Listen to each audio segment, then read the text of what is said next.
Ayatollah खामनाई के बेटे मुश्तबा खामनाई को नया सुप्रीम लीडर नामजद कर दिया गया। ईरान की मजलिस खबरगाह की कौम से इत्तेहाद बरकरार रखने की अपील।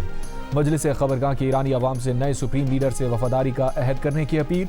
कहा, मौजूदा हालात में कौमी इत्तेहाद और यकजहती ज़रूरी है।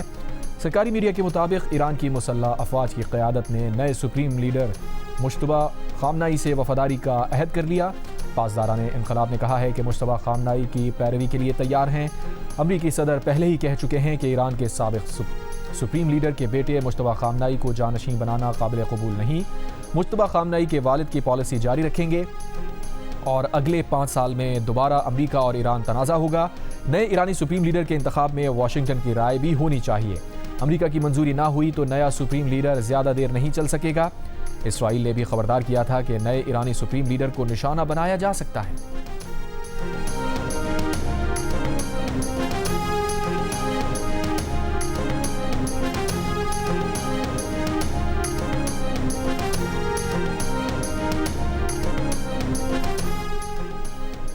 ईरानी नेशनल सिक्योरिटी काउंसिल के सेक्रेटरी जनरल अली लारिजानी ने कहा है कि नए सुप्रीम लीडर मौजूदा हसास हालात में मुल्क की क़यादत कर सकते हैं।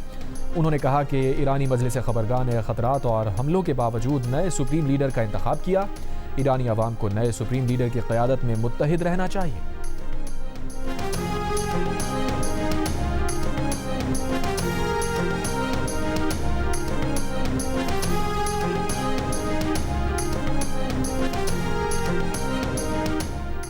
ईरानी वज़ीर ख़ारजा अब्बास अराग़ची ने कहा है कि नए सुप्रीम लीडर के इंतखाब में किसी गैर मुल्की मदाखलत की इजाज़त नहीं देंगे। ये ईरानी अवाम का इख्तियार है कि वो अपना नया रहबर मुंतखब करें। ये सिर्फ ईरानी अवाम का काम है, किसी और का इस मामले से कोई लेना देना नहीं। इसराइल और अमरीका गुज़िश्ता साल की 12 रोज़ा जंग के बाद वाली जंगबंदी तोड़ चुके हैं। अमरीका इसराइल अब दोबारा जंगबंदी का मुतालबा करना चाहते हैं तो ये इस तरह नहीं हो सकता। अब्बास अराग़ची का कहना था कि जंग का मुस्तकिल खात्मा होना ज़रूरी है। जब तक जंग का मुस्तकिल खात्मा ना हो, हमें अपनी आवाम और सलामती की खातिर लड़ाई जारी रखनी पड़ेगी।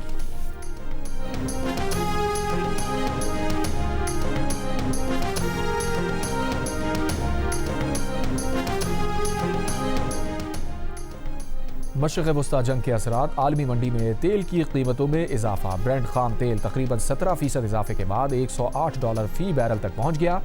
अमरीकी खाम तेल की कीमत में भी तकरीबन 19% इजाफा, $108 फी बैरल हो गया। माहिरीन का कहना है कि मशरिक़ वस्ता में जंग तवील हुई तो तेल $120 फी बैरल तक जा सकता है। अमरीका ने ईरान से जंग में अपने 7वें फौजी की हलाकत की तस्दीक कर दी। अमरीकी सेंट्रल कमांड के मुताबिक अमरीकी फौजी 1 मार्च को सऊदी अरब में अमरीकी फौजी अड्डे पर हमले में जख्मी हुआ था, जो बाद में दम तोड़ गया।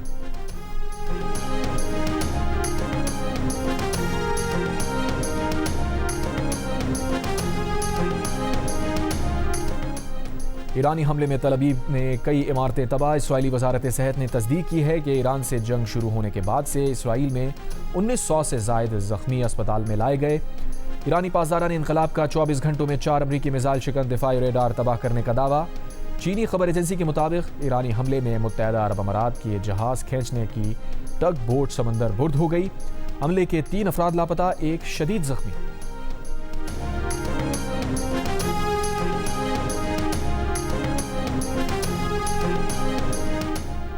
इस्फहान में ईरान के जौहरी शुआ रेजी के मराकज़ को इसराइली और अमरीकी हमले से नुकसान। ईरान के जौहरी सिक्योरिटी सेंटर ने तस्दीक कर दी, ताहम कहा कि तनसीब से ताबकारी या आलूदगी की कोई इत्तला नहीं मिली। ईरान की तेल की तनसीबात और पानी के ज़खायर पर इसराइली और अमरीकी हमले। तेल की तनसीबात पर हमलों के कई घंटों बाद भी तेहरान में शोलों पर काबू ना पाया जा सका। करज शहर में ऑयल डिपो पर हमले से करीबी मकानों को नुकसान पहुंचा, 6 अफराद जाँ बहक, कई जख्मी।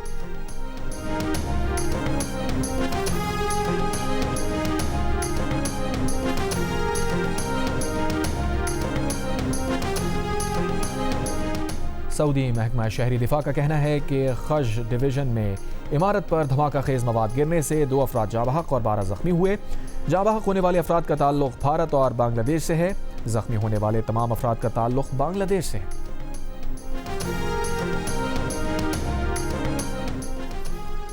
अमाराती सदर मोहम्मद बिन जायद अल नहयान और अमरीकी सदर डोनाल्ड ट्रंप का टेलीफोनिक राबता। ईरानी हमलों और मशरिक़ वस्ता की सूरत हाल पर तबादला ख्याल। दोनों रहनुमाओं ने खित्ते की सिक्योरिटी पर भी गुफ्तगू की। अमाराती सदर शेख मोहम्मद बिन जायद और मिस्री सदर अब्दुल फताह अल सीसी का भी टेलीफोनिक राबता। खित्ते की सिक्योरिटी सूरत हाल, अरब अमारात और दीगर ममालिक पर हमलों पर भी गुफ्तगू की। मिस्र की ईरानी हमलों की मजम्मत, अमारात की मुकम्मल हिमायत का आदा।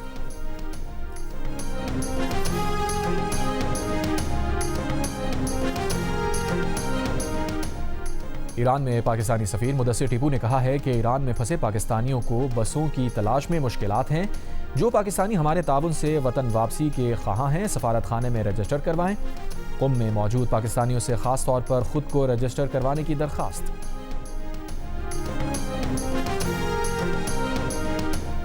वज़ीर आज़म शहबाज शरीफ ने कहा है कि मुल्की मईशत को हर मुमकिन इस्तेहकाम फराहम करने के लिए तमाम ज़रूरी फ़ैसले किए जाएंगे। किफ़ायतशारी और बचत के हवाले से हतमी लाहे अमल का बाज़ाब्ता ऐलान आज होगा। वज़ीर आज़म की तमाम सरकारी मुलाज़मीन और वज़रा को सादगी और किफ़ायतशारी इख्तियार करने की हिदायत। कहा, मुश्किल मरहला गुजरते ही हुकूमत अवाम को ज़्यादा से ज़्यादा रिलीफ देगी।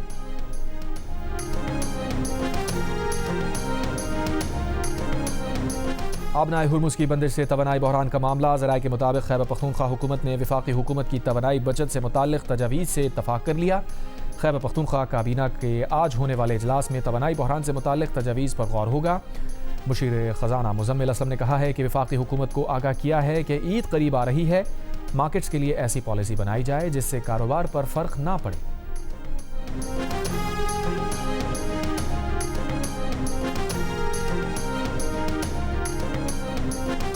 लाहौर और कराची में अमरीकी कॉन्सुलेट सर्विसेज मुअत्तल हैं।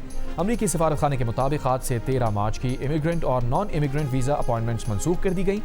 दरख्वास्त दहिंदगान को नई अपॉइंटमेंट के लिए हिदायत ईमेल्स के जरिए दी जाएंगी। अमरीकी शहरियों के लिए मामूल की और इमरजेंसी सर्विसेज जारी रहेंगी।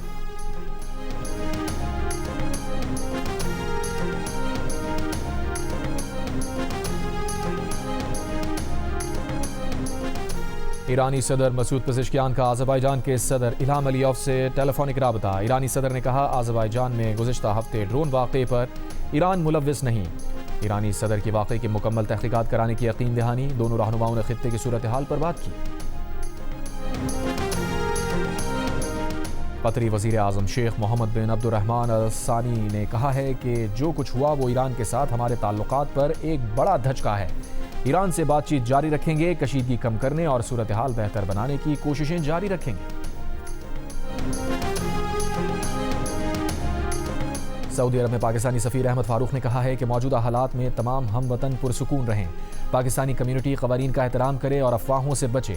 कौंसल जनरल सैयद मुस्तफ़ा रब्बानी ने कहा, सऊदी अरब में महसूर पाकिस्तानी उम्रा ज़ायरीन की मदद के लिए पाकिस्तानी सफारत खाने और जद्दा के पाकिस्तान कौंसलेट में हेल्पलाइन 24 घंटे काम कर रही है। गुज़िश्ता 2 दिनों में सऊदी अरब के मुख्तलिफ एयरपोर्ट से तकरीबन 160 पाकिस्तानी उम्रा ज़ायरीन को वतन रवानगी में सहूलत फराहम की गई।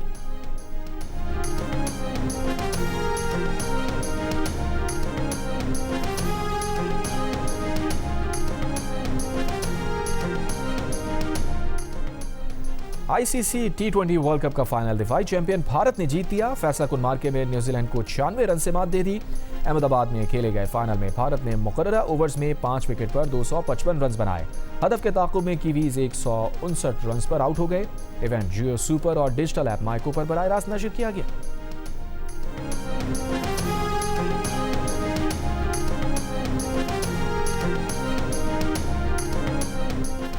और युगांडा के जेकब किपलेमो ने हाफ मैराथन का आलमी रिकॉर्ड बना दिया। जेकब किपलेमो ने 57 मिनट 20 सेकंड में लिस्बन हाफ मैराथन मुकम्मल की। इससे कबल इथियोपिया के यूमेफ केजेल्चा ने 57 मिनट 30 सेकंड में रिकॉर्ड बनाया था।